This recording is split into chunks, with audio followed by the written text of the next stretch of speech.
हम भारत में अगर डेवलपिंग कंट्री हैं तो हम किसी ऐसे देश की तरफ जाने की कोशिश करते हैं जो डेवलप्ड है या हमसे ज्यादा डेवलप कंडीशन में है। तो बड़े बड़े कॉलेजेस हैं, काफी सारी सीटें हैं, बच्चे पढ़ने के लिए नहीं है, तैयार नहीं है, बिजनेस कर रहे हैं या फिर अपना लाइफ में चिल मार रहे हैं। तो ऐसे सिचुएशंस में वहां पे कंपटीशन बहुत कम हो जाता है। जो कंप्यूटर साइंस पढ़ाते ही नहीं है वो बोलते हैं आ जाओ हम डेटा साइंस में आपको पूरा 4 साल का बीटेक देंगे। तो मेरे को दूसरे लोग पूछते हैं यार तुम ज्यादा बात नहीं करते हो, यूट्यूब पे तो तुम बहुत चाय चाय चाय चाय करते रहते हो, यहां जाके बात नहीं करते हो।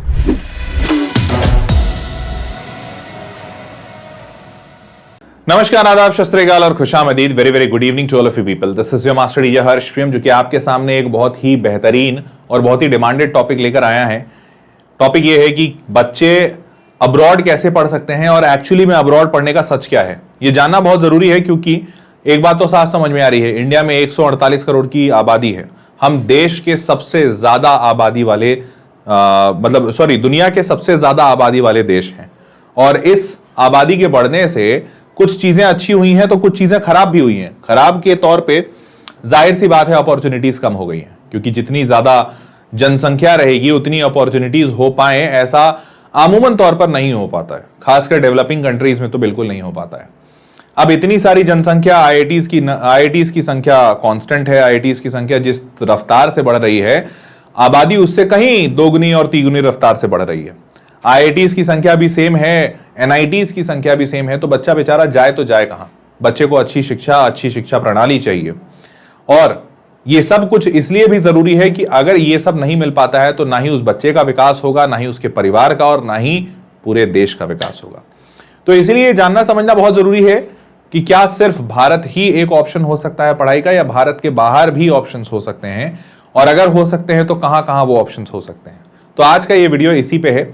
एक एक पल, एक एक क्षण बहुत ही ज्यादा यूजफुल होगा। आपको जो इंफॉर्मेशन मैं दे रहा हूं, आपको पता भी होगा कि मैं इस चैनल पे जो भी कंटेंट आपके लिए लाता हूं वो well researched, well thought through होता है। और उस कंटेंट के थ्रू मैं आपके नॉलेज को बढ़ाने की कोशिश करता हूं, ताकि आप जो भी फैसले लें, जो भी डिसीजंस लें, वो बहुत सोचे समझे तरीके से ले पाएं। ठीक है, तो चलिए शुरू करते हैं इस वीडियो को बिना ज्यादा डिले किए, एंड लेट्स गेट स्टार्टेड। अब शुरुआत करने से पहले सबसे पहले मैं सारे बच्चों को कहना चाहूंगा कि अतिशीघ्र वीडियो को लाइक कर दीजिए, बिकॉज इस वीडियो को बनाने में मेहनत बहुत लगी है। तो चलिए शुरू करते हैं इस सेशन को। देखिए, सबसे पहले क्या रीजन है, क्या कारण है कि एक बच्चा सोचता है फॉरेन जाने का। तो आई गेस आप लोग कोरिलेट कर पा रहे होंगे कि हाँ यही सारे कारण हैं। देखो, जेडब्ल्यू में बहुत ज्यादा कंपटीशन है, क्योंकि करीबन 10 लाख बच्चे जेडब्ल्यू को देते हैं। और अगर 10 लाख बच्चों में से देखा जाए तो करीबन 10,000 ही ऐसे होते हैं जो ठीक ठाक आईआईटी में जा पाते हैं। तो अगर आईआईटी की बात करें तो 10,000 बच्चे ऐसे होते हैं, और कुछ 20-30 हजार बच्चे और ऐसे होते हैं जो एनआईटी या ट्रिपल आईटी किसी अच्छे जगह जा सकते हैं। अब अगर यहां पे देखा जाए तो यहीं पे मेरे को दिख जा रहा है साफ साफ कॉम्पिटिशन 1% का। 1%, हाँ 1% तो कहना चाहिए, 10 लाख, हाँ 10,000, तो 1% बच्चा सेलेक्ट होता है। तो बचा हुआ 99% बच्चा कहां जाता है? कोई जवाब नहीं है। बचे हुए 2-3% और अगर मैं ले लूं तो वो शायद एनआईटी में जाते हैं, आईआईटी ट्रिपल आईटी में जाते हैं। लेकिन फिर भी अगर अच्छे कॉलेजेस सारे को हटा दिया जाए तो बचा हुआ 95% बच्चा कहां जाता है? उसके पास शायद कोई ऑप्शन नहीं होता सिवाय बीएससी करने के, या सिवाय बहुत ही महंगे कॉलेज से बीटेक करने के।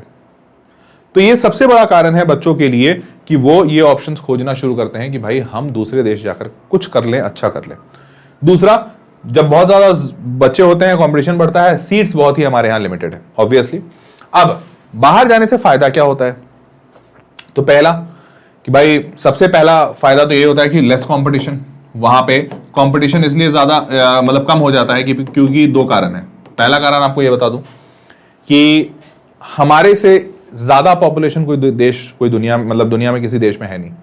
तो भैया आप जहां पे भी जाइएगा, ऑब्वियसली लेस पॉपुलेशन है तो कंपटीशन लेस हो जाएगा। दूसरा, कंपटीशन लेस होने के एक और कारण है, जैसे जब भी कोई इंसान जाता है तो अपने से ज्यादा बढ़िया जगह जाता है। मतलब आप अगर हम भारत में अगर डेवलपिंग कंट्री हैं तो हम किसी ऐसे देश की तरफ जाने की कोशिश करते हैं जो डेवलप्ड है या हमसे ज्यादा डेवलप कंडीशन में है। ठीक, तो आप जिस भी देश में जाएंगे, अगर वो डेवलप्ड है तो पता है डेवलप्ड होने का एक बड़ा परिचायक क्या है, बहुत ही बड़ा इंडिकेटर क्या है? वो इंडिकेटर ये है कि वहां पे लोग ज्यादा नौकरियों के पीछे नहीं भागते हैं, बल्कि कुछ अपना शुरू करने का कोशिश करते हैं। स्टार्टअप कल्चर, बिजनेस कल्चर बड़ा स्ट्रॉन्ग सा होता है। और अगर बिजनेस स्टार्टअप ना भी कर रहे हो तो बड़े सारे लोग पैशन के पीछे भी जाते हैं, पैशन को फॉलो करते हैं, क्योंकि उन लोगों के पास खाने पीने के लाले नहीं होते हैं, बेसिक फैसिलिटीज उनके पास अनअवेलेबल हो ऐसा नहीं होता है। और इसीलिए लोगों को इस बात की चिंता नहीं होती कि सबसे पहले पेट तो भर लें तब तो जाके हम अपना पैशन फॉलो करें। हमारे यहाँ हमारे देश में सबसे ज्यादा यही होता है। अगर आज कोई बच्चा बोले कि पापा मुझे आगे चल के गिटार बजाने का मन है, तो पापा उसको 2 थप्पड़ मारते हैं, नालायक, गिटार बजाएगा क्या करेगा आगे लाइफ में, गिटार बजा के क्या पैसे कमाएगा। क्योंकि उस पिता को इस बात की चिंता है कि अगर मेरा बच्चा गिटार बजाने लगा तो अपने लालन पोषण के लिए इतने पैसे भी नहीं कमा पाएगा कि वो अपने परिवार को बेसिक सुख सुविधाएं दे सके। और इसीलिए एक पिता परेशान होता है, इसीलिए हमारे परिवार परेशान होते हैं जब कोई भी बच्चा ये कहता है कि हमें पैशन फॉलो करना है। लेकिन बाहर के देशों में ऐसा नहीं है। बाहर के देशों में पैसे काफी होते हैं, उन लोग समृद्ध लोग हैं, इसीलिए वो कई बार अपने पैशंस को भी फॉलो करते हैं। इसीलिए आपने देखा होगा बाहर के देशों में बहुत सारे बच्चे हायर स्टडीज तक जाते हैं, पीएचडी भी करते हैं। इनफैक्ट मेजॉरिटी बच्चे पीएचडी करते हैं और पीएचडी के बाद लोग पोस्ट डॉक्टरेट भी करते हैं, मतलब पीएचडी के बाद भी रिसर्च में लगे हुए हैं, क्योंकि वहां पे सुविधाएं अच्छी हैं। अब इन सब चीजों से होता क्या है कि ऑब्वियसली वहां पे भी नौकरियां तो हैं, तो नौकरियों को लेने वाले लोग कम हैं, तो जाहिर सी बात है जब कम लोग हैं नौकरियों को लेने वाले तो उन नौकरियों पे प्रेशर कम होता है। और ठीक यही सेम इशू या यही सेम माहौल उनके यूनिवर्सिटीज में होता है, क्योंकि जब उनके पास बहुत पैसे हैं तो वो अपने इंफ्रास्ट्रक्चर को अच्छा बिल्ड करते हैं। उनके कॉलेजेस अच्छे हैं तो बड़े बड़े कॉलेजेस हैं, काफी सारी सीटें हैं, बच्चे पढ़ने के लिए नहीं है, तैयार नहीं है, बिजनेस कर रहे हैं या फिर अपना लाइफ में चिल मार रहे हैं। तो ऐसे सिचुएशंस में वहां पे कंपटीशन बहुत कम हो जाता है। सबसे पहला तो यही पॉइंट है। दूसरा, diverse course options to choose from, क्योंकि भैया आगे बढ़ के जैसे जैसे डेवलप होता है कोई इंसान तो बहुत सारे नई नई चीजें खोजता है, तो दूसरे देशों में आपके पास ऑप्शंस बहुत सारे बन जाते हैं। जैसे आज की डेट में आपको पता होगा इंडिया में मेजॉरिटी कॉलेजेस कंप्यूटर साइंस देता है। कुछ अच्छे अच्छे कॉलेजेस जैसे आईआईटी एनआईटी अब ये समझ पा रहे हैं कि कंप्यूटर साइंस से काम नहीं चलेगा, तो they are giving computer science plus data science. कुछ लोग दे रहे हैं कंप्यूटर साइंस के साथ प्लस आर्टिफिशियल इंटेलिजेंस। बाहर के कुछ ऐसे कॉलेजेस हैं जो कंप्यूटर साइंस पढ़ाते ही नहीं है, वो बोलते हैं आ जाओ हम डेटा साइंस में आपको पूरा 4 साल का बीटेक देंगे। ऐसे कॉलेजेस हैं बाहर में जहां पे वो बोलते हैं कि हम आपको data science plus machine learning plus artificial intelligence ये पढ़ाएंगे, जो काम की चीज है सिर्फ वो पढ़ाएंगे, कंप्यूटर साइंस क्यों पढ़ाए, वो पुराना हो गया। तो अब आप समझ पा रहे होगे कि वो लोग थोड़ा और 2-4 कदम आगे हैं। इनफैक्ट आप विश्वास नहीं करोगे, वहां पे ऐसे ऐसे कोर्सेज होते हैं, जैसे वहां पे आपको मैंने एक डिग्री देखी थी एक कॉलेज की जहां पे था कंप्यूटर साइंस विद इकोनॉमिक्स। और मैंने जब पढ़ा, जानने की कोशिश की, यार कंप्यूटर साइंस और इकोनॉमिक्स हमारे यहाँ तो ये एक साइंस का सब्जेक्ट है और ये एक आर्ट्स का सब्जेक्ट है, दोनों को मिलाया कैसे इन लोगों ने। तो इतना बढ़िया एक्सप्लेनेशन दिया हुआ था, उसमें दिया हुआ था कि कंप्यूटर साइंस के थ्रू हम बच्चे को कोडिंग स्किल सिखाएंगे, इकोनॉमिक्स पढ़ा के हम उस बच्चे को फाइनेंशियल मॉडल्स बनाना सिखाएंगे, और फाइनेंशियल मॉडल्स जानकर वो बच्चा जब कंप्यूटर साइंस कोडिंग स्किल जानता है तो उससे वो अपने किसी भी फाइनेंशियल मॉडल को स्ट्रक्चरली दिखाना कैसे है और कंप्यूटर में कोड करके उससे आगे की चीजें कैसे बिल्ड करनी है ये सीखेगा। और इसका फ्यूचर प्रोस्पेक्ट क्या होगा कि वो बच्चा चाहे तो देश की अर्थव्यवस्था की तरफ आगे बढ़ सकता है, मतलब कंट्रीज जीडीपी एंड फाइनेंस के ओर, या बैंकिंग में आगे जा सकता है, बैंक के फाइनेंशियल मॉडलिंग कर सकता है, या स्टार्टअप्स को फाइनेंशियल मॉडलर्स की बहुत ज्यादा जरूरत पड़ती है, स्टार्टअप में जा सकता है, या किसी भी बड़े कंपनी में इकोनॉमिक्स का बैकग्राउंड लेके कंप्यूटर साइंस वाला इंसान तुरंत हायर कर लिया जाता है। मैंने बोला भाई साहब क्या लेवल का सोचा है इन लोगों ने, भाई कंप्यूटर साइंस विद इकोनॉमिक्स हमारे यहां सोचते ही नहीं है। तो आपको ये जो कल्चर, ये जो कोर्स का डाइवर्सिटी मिलता है ये बहुत ज्यादा मिलता है और ये बहुत ही अच्छी बात है अपने आप में। अब और आगे बढ़े, मेक्स यू मोर एम्प्लॉयबल। जाहिर सी बात है जब आप ऐसे यूनिक बेहतरीन कोर्सेज करेंगे तो आपकी एम्प्लॉयबिलिटी बढ़ जाती है। From learning a language to living a language, ये एक और इंपॉर्टेंट चीज है। जैसे जब आप दूसरे देश जाते हैं तो यार हम यहां रह के दूसरे देश की भाषा बोल लेते हैं, जैसे से फॉर एग्जांपल आप यहां पे हैं तो आप इंग्लिश लैंग्वेज बोल लेते हैं, बट इंग्लिश कल्चर को जीना, इंग्लिश कल्चर को समझना अपने आप में एक नया एक्सपीरियंस होता है।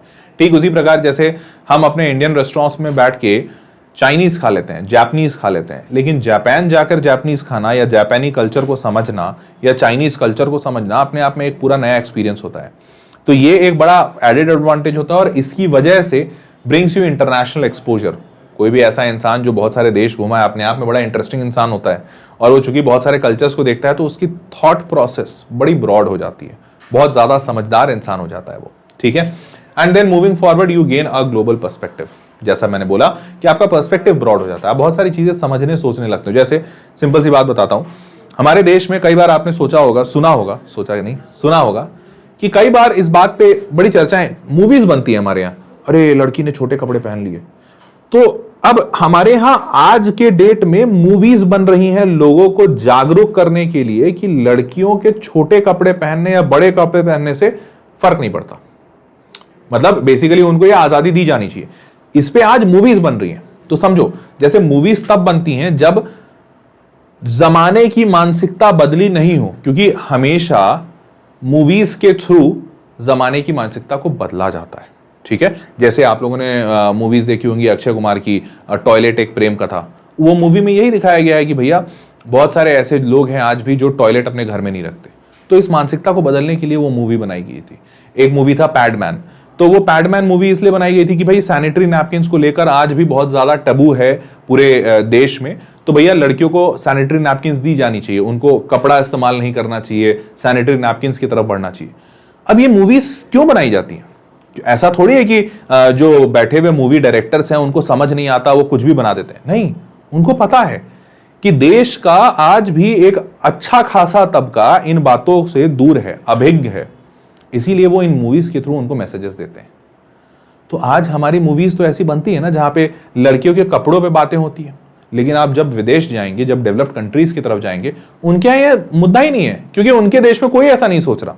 कोई ऐसा नहीं सोचता कि लड़की कपड़े छोटे पहनी है, लड़के के बाल लंबे हैं तो उससे फर्क पड़ता है। किसी लड़के ने यहाँ पे वो आईब्रो छिदवा रखा है, किसी लड़की ने ऐसे होठ में पिन डाल रखा है, और किसी के लड़के के बाल रंग काले से हरे हो गए हैं। दे डोंट मैटर, बिकॉज शारीरिक अपीयरेंस उनके लिए मैटर नहीं करता। वो इतना ज्यादा आगे जा चुके हैं। और आप सोच के देखिए, जब आप यहां रहेंगे तो हमारे तरफ जैसे मान लो 50 लोग बोले, तुम क्या हो जी, ब्राह्मण हो, बनिया हो? अच्छा, नहीं नहीं हम राजपूत हैं। अच्छा, आप क्या है, आप क्या है सिन्हा साहब? अच्छा, लाला जी हैं। ओ अच्छा अच्छा, नहीं नहीं वो पांडे जी, वो बनिया है, सॉरी वो ब्राह्मण है, ब्राह्मण। तो अब जब यार इंसान चारों तरफ ये सुन रहा है, अच्छा आप क्या हैं, ब्राह्मण हैं, अच्छा आप राजपूत हैं, तो दिमाग में क्या आता है? यही आएगा ना कि यार नहीं, कास्ट इंपॉर्टेंट है, अरे पूछ लेना चाहिए। जब आप तुम्हारे सामने भी आएगा कोई इंसान, नर्मदेश्वर मिश्रा, अच्छा आप मिश्रा जी हैं, ब्राह्मण लगते हैं। अबे सोच के देखो, कोई इंसान तुमसे मिलने आया, तुम्हारा पहला थॉट, लाइन ऑफ थॉट क्या है? कि सामने वाला ब्राह्मण है कि राजपूत है। अब यही चीज तुम जब उस देश में जाओगे, तो जब सामने वाला इंसान आएगा, वो इंट्रोड्यूस करेगा, तो प्रोबेबली वो बताएगा I am a PhD from Yale University. तो आप पूछो, oh you are a PhD from Yale University, okay, so where have you been living? So I live on the outskirts of California, something of that sort. बातें बदल जाती हैं। फिर वहां पे लोग ये नहीं पूछते, अच्छा आप मिश्रा जी हैं? ओ नहीं नहीं हम तो पांडे हैं, पांडे। ओ अच्छा आप चौबे हैं? ओ नहीं हमारे वो देखिए वो दुबे जी हैं। अभी समझ रहे हो, कॉन्वर्सेशंस बदल जाते हैं, आपके लिए इंपॉर्टेंट चीजें अलग हो जाती हैं। शायद आप यहां पे बैठकर किसी एक ग्रुप से बात कर रहे होगे कि यार आईपीएल में ना आरसीबी ने राजस्थान रॉयल्स को ऐसा हरा दिया, बट वहां आप शायद बैठ के बात कर रहे होगे कि यार you know financial economical crisis is about to happen. I guess we all should take our money back from the stock market and we should keep it safe in the liquid funds. अब जब discussion liquid funds और economics की हो रही है और financial crisis की हो रही है, तो आपका जो थॉट लेवल होगा, और जब आपके डिस्कशंस हो रहे हैं कि आरसीबी वर्सेस राजस्थान रॉयल्स में कौन जीतेगा, तो पूरा मामला बदल जाता है। And that is where you gain that global perspective. क्या बातें करते हो आप, आसपास किन लोगों से मिलते हो, बड़ा मसला है। मतलब ये बहुत ही इंपॉर्टेंट सा फैक्टर बनता है। ठीक है, चलिए आगे बढ़ते हैं, वीडियो लाइक करते चलिए। अगला, an experience of a life time. ये तो अनडाउटेडली है, जैसे मैंने बताया, क्योंकि जैसे, और ये पता है, ये जो मैं बातें बोल रहा था ना, तो फ्रैंकली बताऊं तो मैं उम्मीद करता हूं ये वाला वीडियो मेरा कोई नहीं देख रहा होगा, मतलब कोई मेरे घर परिवार वाला ना देख रहा हो। तो कई बार ऐसा होता है, जैसे मैं कभी अपने होम टाउन ट्रैवल करता हूं, तो होम टाउन ट्रैवल करता हूं ना, तो I won't name the relations, लेकिन कुछ ऐसे मेरे घर में जो बड़े बुजुर्ग हैं, वो कभी मेरे साथ बैठते हैं कि और हर्ष जी बताइए क्या हाल चाल, या और बेटा हर्ष क्या चल रहा है, सब बढ़िया, पढ़ा उड़ा रहे हो, सब अच्छा? हाँ हाँ सब अच्छा पढ़ा रहे हैं। तो उनकी बातें क्या होती है, और तुम्हारे यहाँ यार भिंडी कैसे मिल रहा है? भिंडी पता नहीं भिंडी कैसे मिल रहा है। अरे नहीं यार यहाँ भिंडी बहुत महंगा हो गया, पता है अभी इतना चोर सब है ना, ये सब्जी वाला सब, तुमको पता है पिछले दिन कल हम लेकर आए हैं भिंडी 30 रुपए किलो दिया है और आज आग लगा दिया है भाई, आग लगा दिया है, 60 से नीचे कोई भिंडी नहीं दे रहा है। बोले लाइक व्हाट शुड आई से, मतलब फ्रैंकली अगर मैं बताऊं तो मेरे को भिंडी का रेट पूछे हुए पता नहीं कितने जमाने हो गए। बट और एक और अच्छी फैक्ट की बात बताता हूं। तो कोई एक ऐसी मेरे फैमिली में रिलेशन में ही used to ask me a lot, मतलब मैं जब भी उनसे बात करूं तो यार कभी भिंडी का दाम पूछ रहे हैं मेरे से, कभी बैगन का दाम पूछ रहे हैं, दिमाग खराब। तो एक बार ऐसे ही मैं भी गया, मैं बैंगलोर में उस वक्त था। तो बैंगलोर में क्या होता है कि we don't buy vegetables from that local vendors. अब मैं किसी मॉल मतलब किसी सुपर मार्केट में गया तो सुपर मार्केट में सब चीज होता है, तो मैं ऐसे ही स्टार मार्केट में ऐसा घुस गया, टाटा का हमारे घर के बगल में था। तो मैं वहां पे गया एंड लिटरली चूंकि मैं 3-4 बार ये सुन चुका था, तो for the first time I saw the price tag on that bhindi कि भिंडी है कितने का, and then I saw 78 rupees KG. Like मैं अपनी वाइफ को बोला हनी हम ये भिंडी नहीं खाएंगे, 78 रुपए किलो है। एंड माई वाइफ लाइक क्या पागल हो गए हो क्या, आप पहली बार ऐसे भिंडी का दाम कब से देखने लगे, आप तो आज तक भिंडी का दाम देखे नहीं। लाइक ओ मैन, ये मेरे अंदर का बिहेव चेंज हो रहा है, क्योंकि होता है आसपास की बातों से। और तब मेरे को पहली बार ऐसा महसूस हुआ कि उस दिन मैंने सारी चीजों के दाम देखे, भिंडी 78 रुपए किलो है, उधर बैगन 50 रुपए किलो है, and I was able to correlate, अच्छा उन्होंने ऐसा बोला था, इतने रुपए किलो है। तो ये एक्सपीरियंस आपको आसपास के लोगों से होता है। ऑन द कॉन्ट्ररी, जब मैं अब जैसे मैं जो मैंने बताया मैं घर जाता हूं तो कई बार मेरे से ऐसे ही कॉन्वर्सेशंस होते हैं, तो मैं हमेशा ऐसे कोने में बैठा रहता हूं, चुपचाप बैठा रहता हूं। तो मेरे को दूसरे लोग पूछते हैं यार तुम ज्यादा बात नहीं करते हो, यूट्यूब पे तो तुम बहुत चाय चाय चाय चाय करते रहते हो, यहां जाके बात नहीं करते हो। अब मैं उनको कैसे समझाऊं कि मैं आपसे बात करूं भी तो क्या करूं, ये भिंडी और टिंडे के दाम बताऊं, मेरे को पता ही नहीं रहते हैं। और मैं अगर आपसे बात करूंगा स्टॉक मार्केट में, यार वो शेयर ऊपर चला गया, यूएस बता रहा है फाइनेंशियल क्राइसिस आने वाला है, इकोनॉमिक मेल्टडाउन होगा। इंडिया लेकिन बहुत ही प्रोन है इससे, क्योंकि इंडिया का जो इकोनॉमिक ग्रोथ है वो बहुत ही बढ़िया है, 3% पे चल रहा है। तो अब ये सारी बातें मैं आपको बताऊंगा या किसी ऐसे इंसान को बताऊंगा जिसके दिमाग में भिंडी और टिंडा भरा हुआ है, क्या समझ आएगा। तो आई एम लाइक चुपचाप बैठे रहते हैं। तो ये एक्सपीरियंस ऑफ लाइफ टाइम आपको अब्रॉड जाकर आता है, ठीक है। Now moving forward, benefits of studying abroad, exposed to an international way of learning and working at an early stage. और ये सबसे और बढ़िया चीज है, जैसे यहाँ पे ना मैंने इंडिया में क्या मतलब मैंने देखा है, और ये सारी चीजें मेरे को कैसे पता चली जब मैं बैंगलोर गया। तो यहाँ पे क्या होता है ना, हमारे इंडिया में हमारे कल्चर में हम लोगों को जज बहुत करते हैं। जैसे कोई लड़का है, hi how are you guys, तो तुरंत खाना पूछ लीजिएगा, अबे देखना कैसे हिल हिल के बात करता है, hey guys hi what's up. तो पीपल विल स्टार्ट टॉकिंग, अबे देखना हिलता है, अबे कितना हिलता है, अबे लगता है ये वो है। Now people start judging them, but no one would ask कि भाई तूने किया क्या है, तूने पढ़ाई क्या की है, अच्छा before this organisation where have you been working. But people देख अबे देख इससे हाई बोलना, देख ये ऐसे हिल के हाई बोलेगा। They do have this culture, but आप जब बाहर जाते हैं ना, तो आप जब बहुत सारे लोगों को ऐसा काम करते देखते हैं, और क्योंकि वहां पे भी अब जैसे मान लो तुम जाके बोलोगे hey see see how much he is trembling, तो जो दूसरा सुनने वाला बोलेगा what how does it matter man, तो तुम खुद ही चुप हो जाओगे, तुम बोलेगा अरे हाँ यार काम करते हैं भाई। तो आपको नई नई चीजें सीखने को मिलती है, ठीक है। अब जाना कहां है फिर, ऐसे इतनी अच्छी अच्छी बातें तो हमने बना दी, जाना कहां है। तो देखो ऑप्शंस कुछ मैंने बताए, जैसे ऑस्ट्रेलिया अनडाउटेडली डेवलप्ड कंट्री है, हमसे ज्यादा डेवलप है। कनाडा ऑस्ट्रेलिया से भी ज्यादा डेवलप्ड है।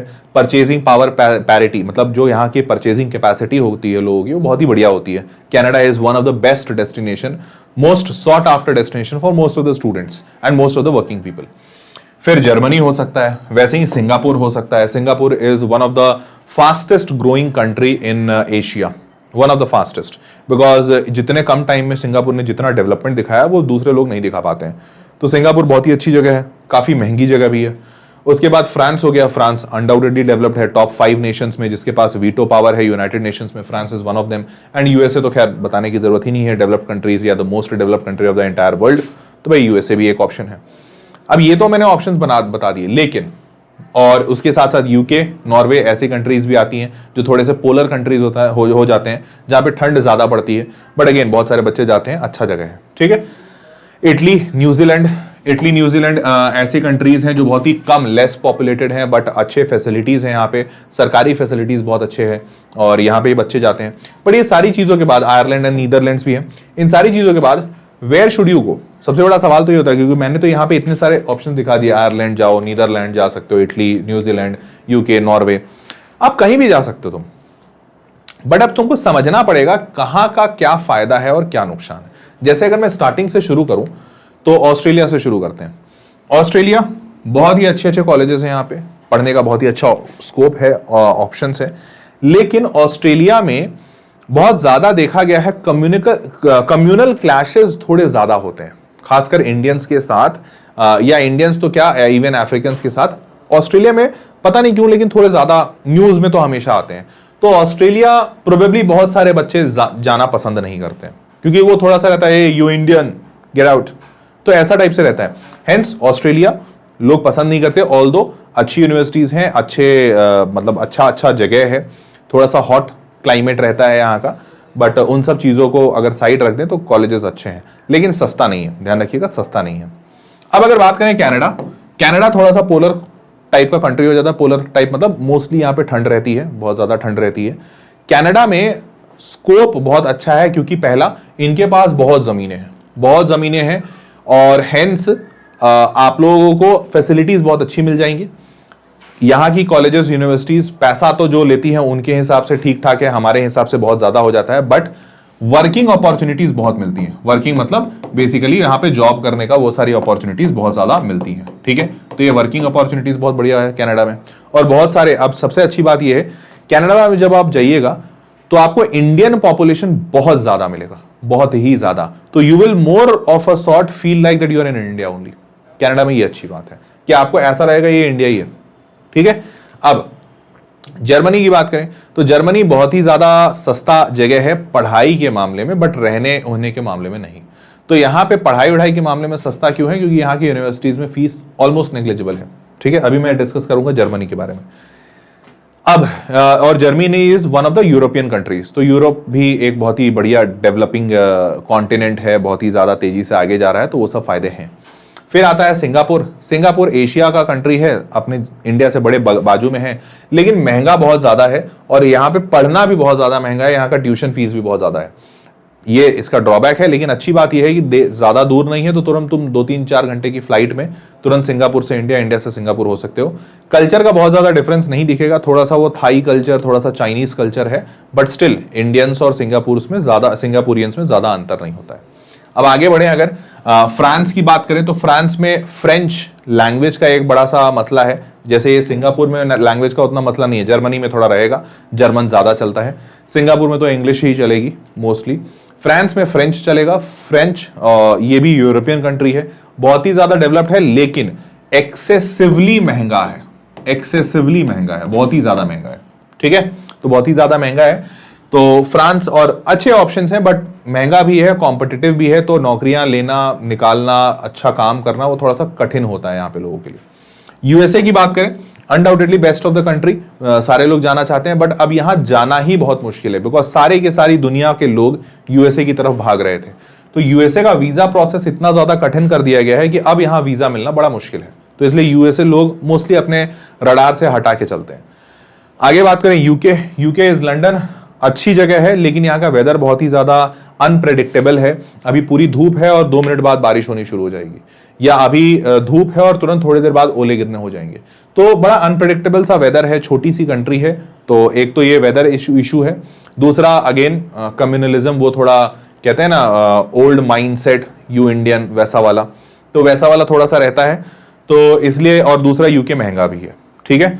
तो उस कारण से लोग बहुत सारे नॉर्वे जैसी कंट्रीज, नॉर्वे, आयरलैंड, स्कॉटलैंड ऐसी कंट्रीज चुनते हैं जो इसके आजू बाजू हैं। फैसिलिटीज वहां पे बहुत अच्छी हैं, जैसे Ireland is one of the most sought after career options for most of the medical students. बड़ी अच्छी फैसिलिटीज है यहाँ पे, सस्ता भी है और ठंडा प्रदेश भी है, ठीक है। नॉर्वे भी जा सकते हो। मूविंग फॉरवर्ड, इटली में आपको कल्चर का डिफरेंस काफी मिलेगा, तो अगर आपको कुछ ऐसा कल्चरल डिफरेंस चुनना है तो जा सकते हो, हालांकि लैंग्वेज का इशू आएगा। न्यूजीलैंड की बात करें तो न्यूजीलैंड में जाना बड़ा मुश्किल है, बट उसके बाद चीजें बहुत सॉर्टेड हैं, बहुत ही अच्छा सा शांत प्रदेश है, शांत लोग हैं, बड़े आसानी से तुम घुल मिल जाओगे, यहाँ पे कोई टेंशन नहीं है, साफ सुथरा देश है, अच्छा पैसा कमा सकते हो, कम पैसे में पढ़ाई कर सकते हो, तो न्यूजीलैंड ओवरऑल बहुत अच्छा है, बस जाना थोड़ा मुश्किल है। यूएसए इतना मुश्किल नहीं है बट थोड़ा मुश्किल है। Moving forward, Ireland and Netherlands तो दोनों बहुत ही बढ़िया कंट्रीज हैं। अब आज मैं जो बात करूंगा वो जर्मनी पे बात करूंगा। जर्मनी पर्टिकुलरली क्यों बात कर रहा हूं, पहला तो जर्मनी में एक चीज है, जहां जर्मनी में आपको बता दूं सबसे बड़ी चीज जो है, ट्यूशन फीस यहां लगती नहीं है। अंडा, एब्सोल्युटली अंडा, एक भी रुपया नहीं लेंगे तुमसे पढ़ने का। तो ये सबसे बड़ा प्लस पॉइंट हो जाता है। भाई तुमको बैचलर्स करना है, मास्टर्स करना है, जो कर लो। वहां पे पब्लिक यूनिवर्सिटी जो सरकारी कॉलेजेस होते हैं, जैसे हमारे यहाँ आईआईटी है, एनआईटी है, ये सरकारी कॉलेजेस में फीस लगती नहीं है। अब तुम बोलोगे सर हमारे यहाँ आईआईटी एनआईटी में जाना कितना मुश्किल है, वहां पे भी मुश्किल होगा। नहीं, वहां ऐसा नहीं है। वहां पे सरकारी कॉलेजेस के लिए लोग मरे जा रहे हैं, ऐसा बिल्कुल नहीं है। ठीक है, तो सरकारी कॉलेजेस में लोगों के एडमिशन हो जाते हैं। तो ये सबसे बड़ा प्लस पॉइंट है। One of the biggest advantage study in Germany is that there are tuition fees to pay most of the university courses. ये सबसे अच्छी बात है। ऑल्दो इसके पीछे छुपा हुआ एक सच है, जिसके लिए ये पूरा मैं आपको अच्छे से एक्सप्लेन कर रहा हूं, और इसके थ्रू मैं ये बताना चाहूंगा कि जैसे जर्मनी मोस्ट ऑफ द बच्चे जाना चाहते हैं, बट इसके हर एक प्रोज एंड कॉन्स को आपको सोचना जरूरी है। और इसी तरीके से जर्मनी के अलावा तुम कोई और ऑप्शन भी लोगे ना, तो उसके हर एक पॉइंट को सोचना जरूर। क्या है इसके पीछे का सच? इसके पीछे का सच ये है कि जैसे सबसे पहला रेंट, वहां पैसा नहीं दोगे पढ़ने का, बट रहने का तो पैसा दोगे, वो तो फ्री नहीं है। तो यहां का रेंट करीबन 300 यूरो से लेकर 700 यूरो तक होता है। 300 यूरो तब जब आप एक रूम लेके शेयर कर रहे हो। 300 यूरो का मतलब होता है करीबन 90 रुपए के आसपास यूरो चल रहा है, तो 27,000 रुपए एक महीने के। अब इसको नोट करते जाना, 27,000 रुपीज लग रहा है एक महीने का। ठीक है, अब आगे बढ़ते हैं। फिर आया यूटिलिटीज। यूटिलिटीज मतलब आपका भैया गैस का बिल, इंटरनेट का बिल, मोबाइल का, टीवी का, वो सब तो लोगे भाई, जो गैस यूज करोगे, खाना बनाओगे, तो उसको यूटिलिटीज कहते हैं। यूटिलिटीज का बिल करीबन 200-225 रुपए के आसपास आता है, जोड़ोगे तो करीबन 19,700 मतलब 20,000 रुपए के आसपास। तो 20,000 रुपए का पर मंथ का ये खर्चा है। ठीक है, यहां तक आ गए। 20,000 का ये खर्चा और 27,000 का ये खर्चा, मतलब 47,000 रुपए का खर्चा है ये यूटिलिटी। अभी यहां तक ये बेसिक है। अब बात करते हैं ट्रैवल। तो हो सकता है तुम कॉलेज के पास रहो तो ट्रैवल ना करो, बट और कॉलेज से दूर रहो तो ट्रैवल करो। बट मोस्टली जिन कॉलेजेस, जहां पे कॉलेजेस होते हैं, उनके आसपास के रहने का जगह महंगा होता है। ये सिंपल सा रूल है, जैसा कोटा में भी होता है। तुम्हारा जहां कोचिंग होगा वहां के आसपास के रूम महंगे होंगे, थोड़ा दूर जाओगे तो सस्ता पड़ेगा। तो ये सेम कॉन्सेप्ट यहाँ पे भी है। तो जब तुम पास रहोगे तो तुमको ट्रैवल नहीं लगेगा, लेकिन रूम का रेंट बढ़ जाएगा, और दूर जाओगे तो ट्रैवल लगेगा, रूम का रेंट कम हो जाएगा। तुम्हारी इच्छा, जैसे देख लो। अब करीबन 10,000 रुपए के आसपास ये मान लिया। ठीक है, तुम कॉलेज जाने के लिए कम्यूट नहीं करोगे, किसी और चीज के लिए करोगे। मैं 10,000 रुपए नहीं लेता हूँ, 2-4 हजार या 5,000 रुपए लेता हूँ कि भैया मान लो 5,000 रुपए महीने का खर्च करोगे। फूड एंड ड्रिंक, अगर कभी बाहर जाते हो तो पैसा लगेगा, नहीं जाते हो भाई, मान लो तुमको कम में चलना है तो कम में चलते हो, तो मैं मानता हूँ नहीं जाओगे तुम। ठीक है, चलिए मान लेते हैं, या फिर काइंड ऑफ यहाँ पे 8,000-9,000 लगा, मान लेते हैं 2-3 हजार रुपए लगाओगे कभी कभार दोस्तों के साथ बाहर गए तो। ठीक है, वंस इन अ मंथ। उसके बाद हेल्थ इंश्योरेंस, ये मोस्ट ऑफ द स्टूडेंट्स लेते हैं, बिकॉज हेल्थ इंश्योरेंस इंपॉर्टेंट है। आप दूसरे देश में हैं, वहां पे अगर बीमार पड़ गए तो भैया पब्लिक सर्विसेज होनी चाहिए। वहां के पब्लिक हॉस्पिटल्स अच्छे होते हैं, सरकारी हॉस्पिटल्स, बट वहां पे भी इलाज करने के लिए पैसे लगते हैं। तो आप पहले से इंश्योरेंस लो, ताकि अगर कभी बीमार पड़ जाओ तो आपको बहुत ज्यादा पैसा ना देना पड़े। और हेंस 10,000 रुपए का लोग लेते हैं। अब ये साल का एक बार है, ये मंथली नहीं है, तो ये साल का एक बार है, तो साइड रखते हैं। फिर गोइंग आउट, तो गोइंग आउट में मान लेता हूं तुम नहीं जाओगे, अपना पैसा बचा के चलोगे। एंड देन अदर, तो अदर में कुछ 2,000 रुपए और मान लिए। अब टोटल एक्सपेंसेस को अगर मैं जोड़ूं, तो टोटल एक्सपेंसेस जो मैंने सारे जोड़े, 47,000 और 5,000 और 10,000, करीबन 57,000, मतलब मोटा मोटी 60,000 रुपए। यहाँ 76 इन्होंने एक्सपेंस लिया है, बट मिनिमम 60,000 रुपए एक महीने का खर्च है, मिनिमम। अगर इसको पूरे 6 महीने, मतलब सॉरी पूरे साल से मल्टीप्लाई करूं, तो 60 × 12, 7,20,000, 720 के। और अब उसमें 10,000 का इंश्योरेंस और बाकी सारी चीजें, तो करीबन तुम मान सकते हो 7.5 लाख रुपए एक साल का। अब एक बात सोच के बताओ, लग तो तुम्हारा भी बेटा यहां 7.5 लाख ही है? ठीक है, तुमको फ्री एजुकेशन मिल रहा है, लेकिन वो जगह अपने आप में महंगी है। और रियलिटी अगर बताऊं तो ये जर्मनी महंगा बोलते नहीं, बोलते हैं यूरोप में एवरेज लेवल पे है जर्मनी। मतलब समझ लो, अभी मैं तुमको फ्रांस के बारे में बता रहा था, तो फ्रांस कितना महंगा होगा। फ्रैंकली अगर बताऊं तो फ्रांस में एक एवरेज 1 BHK लेने का करीबन 1.25 लाख रुपीस पर मंथ लगता है। 1.25 लाख रुपए, 1 से 1.25 लाख रुपए एक 1 BHK का लगता है, मतलब फ्रांस में, स्विट्जरलैंड वगैरह जैसी जगह में। तो अब आपको समझ में आ रहा होगा कि यूरोप के हिसाब से ये काफी सस्ता है। 60,000 रुपए में तुम रह भी लिए, खा भी लिए, सब कर लिए, तो उनके हिसाब से सस्ता। लेकिन हमारे हिसाब से देखो भाई, बच्चा अपना यहाँ पे प्राइवेट कॉलेज में क्यों एडमिशन नहीं ले रहा है कि भैया उसको साल का 4 लाख रुपए 5 लाख रुपए देना पड़ेगा। चाचा वहां जाके 7.5 लाख रुपए दोगे, और 7.5 लाख में भी कोई लैविशिंग जीवन नहीं जी रहे हो, एवरेज जीवन जियोगे। समझ रहे हो? तो ये एक सच है जिसको जाने के पहले समझना बहुत जरूरी है कि वहां का कॉस्ट ऑफ लिविंग क्या है, और ये सारा डेटा आपको इंटरनेट पे मिल जाएगा, थोड़ा सा सर्च करना होगा। तो अगर आप बाहर जाने का सोच रहे हैं, तो अगर आप इतना खर्च कर सकते हैं तो जाइए। हाँ, इतना खर्च कर रहे हैं तो कई बार बच्चा ये भी सोचता है फिर देश में ही पढ़ ले, पढ़ सकते हो। इनफैक्ट इससे कम पैसे में अच्छे अच्छे कॉलेजेस, VIT, SRM ऐसी जगहों पे हो जाएगा।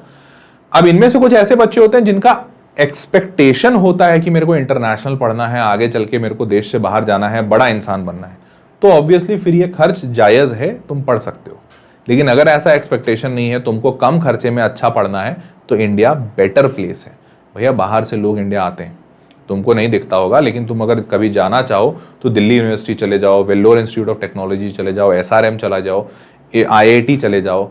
इन जगहों पे आउट ऑफ इंडिया से लोग आते हैं पढ़ने के लिए, क्योंकि इंडिया की एजुकेशन सिस्टम चीप है बाकी देशों से।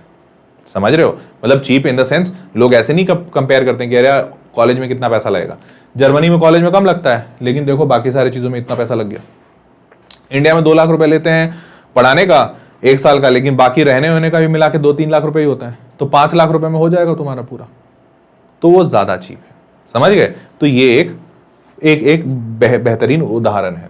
अब इन जगहों पे जाने के लिए आपको करना क्या पड़ेगा? तो भैया सबसे पहले यहाँ लोग लैंग्वेज का टेस्ट लेते हैं। तो लैंग्वेज का जो टेस्ट लेते हैं वो मल्टीपल टेस्ट होते हैं, आईलेट्स होते हैं, टोफेल्स होते हैं, वो सब मैं दिखा दूंगा। तो depending on the university you can pick German university is required either a certificate from German language, या फिर आप इंग्लिश का भी टेस्ट दे सकते हो। बहुत सारे लोग यूनिवर्सिटीज इंग्लिश मानती हैं, बट कुछ ऐसी यूनिवर्सिटीज हैं जिनमें जर्मन मैंडेटरी है, तो आपको जर्मन का सीख के उनका एक टेस्ट पास करना होगा। और अगर नहीं, तुम्हारा वाला यूनिवर्सिटी इंग्लिश लैंग्वेज मान जाए तो बल्ले बल्ले, फिर इंग्लिश दे दो उसका टेस्ट। जर्मन अगर सीखना है तो German language proficiency test pass करना होगा, उसका नाम है टेस्ट डैफ, कुछ तो लिखा हुआ है, मैं पढ़ नहीं पा रहा हूं। तो ये वहां पे सीखना पड़ेगा। और नहीं तो अगर इंग्लिश हो गया तो इंग्लिश के लिए तो आईलेट्स और टोफेल और आईलेट्स होता है। इस एग्जामिनेशन से तुम दूसरे देशों में भी जा सकते हो, बिकॉज हर देश में इंग्लिश का टेस्ट तो लगता है वहां पे जाने के लिए या पढ़ने के लिए। ठीक है, moving forward, graduate record examination GRE या फिर GMAT, ये 2 एग्जामिनेशन होते हैं जो 90% देश एक्सेप्ट करते हैं अपने पास एक्सेप्ट करने के लिए बच्चों को पढ़ाई के। तो GRE या GMAT तुमको क्वालिफाई करना होगा, जिसके थ्रू आप जा सकते हो। ठीक है, moving forward, does JEE score matters? क्या वहां पे ये मैटर करता है कि भाई हमारे JEE में इतने नंबर आए हैं? तो देखो बहुत ज्यादा मैटर नहीं करता है, लेकिन JEE एडवांस में अगर आप क्वालिफाई किए हैं या JEE एडवांस का आपका जो भी स्कोर आया है, उससे आपके कुछ क्रेडिट पॉइंट्स बन जाते हैं। तो जर्मन यूनिवर्सिटीज में ऐसा है, हर यूनिवर्सिटी में होगा कि नहीं ये आपको चेक करना पड़ेगा, बट JEE के नंबर से थोड़ा फायदा हो जाता है, वो भी एडवांस के, मेंस के नहीं। However, admission in German public universities candidate must hold a certificate of B2 level of German proficiency, ये आपके पास होना चाहिए। तो जर्मन सीखना तो पड़ेगा आपको। और एक सबसे इंपॉर्टेंट बात, जर्मनी में जर्मन के जो पब्लिक यूनिवर्सिटीज हैं, मतलब जो सरकारी कॉलेजेस हैं, वहां पे पढ़ने के लिए बच्चे का 13 साल का स्कूलिंग जरूरी है। हमारे इंडिया में 12 साल की स्कूलिंग कराई जाती है, क्लास 1 से लेके 12 तक। तो 13 साल की स्कूलिंग ऑन पेपर दिखती नहीं है बच्चों की। और जब 13 साल की स्कूलिंग बच्चों की नहीं दिखती है, तो इसकी वजह से वहां पे एक एग्जामिनेशन होता है, have to undergo a foundation course called Studienkolleg, जो भी है, इस फाउंडेशन कोर्स से गुजरना पड़ता है 1 साल का।